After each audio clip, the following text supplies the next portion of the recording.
Bonjour. Alors je renouvelle ce qui a été dit ce matin, c'est-à-dire le fait que M. Falco est de tout cœur et qu'on va penser avec vous aujourd'hui. Et il m'a chargé de le représenter pour vous lire ce message au sujet du prix 2010. Monsieur le Président, Monsieur le Ministre, Messieurs les directeurs, Messieurs les officiers généraux, le prix littéraire remis chaque année par le Comité d'action de la résistance nous a habitués à l'excellence. Qu'il s'agisse de l'intérêt historique des ouvrages récompensés, de leur écriture ou des sentiments qu'ils font vibrer si longtemps après les faits, ces œuvres participent à la fois de la transmission d'une mémoire qui est la raison d'être du CAR et de la créativité littéraire chère au cœur des Français.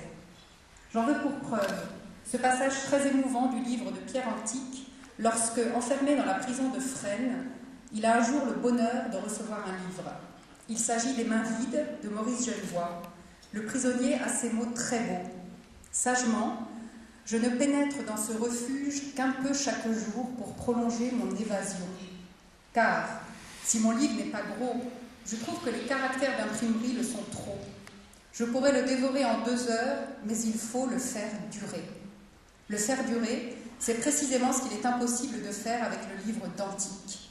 À peine ouvert, il captive l'attention du lecteur. Bientôt, du reste, le livre s'efface et laisse place à une voix, celle d'un homme magnifique qui a construit sa vie au prix d'une volonté sans pareille. Ce fils, d'une mère aimante, mais d'un père qui ne l'a pas reconnu et qu'il n'a jamais rencontré, fait le choix de vivre en homme.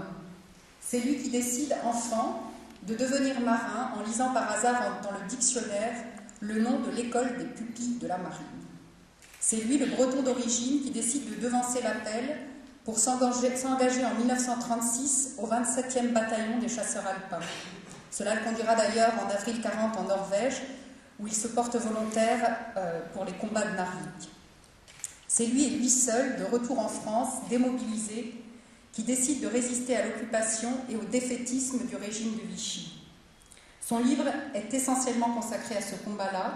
Il apporte un témoignage de premier plan sur la genèse, puis la vie pleine de rebondissements d'un réseau chargé de transmettre des informations aux services britanniques. Il confirme ce que vous, les résistants et les Français libres, savez depuis longtemps. La réussite de la résistance tient aux individus qui en ont la charge, à leur méthodologie, mais aussi à leur charisme et à la confiance qu'ils inspirent.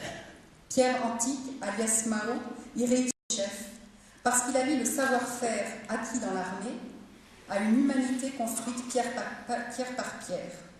Sa modestie tout au long du livre est frappante, elle est celle des vrais héros. Nos premiers pas dans la clandestinité, écrit-il, sont aussi malhabiles et peu assurés que ceux d'un enfant qui commence à marcher.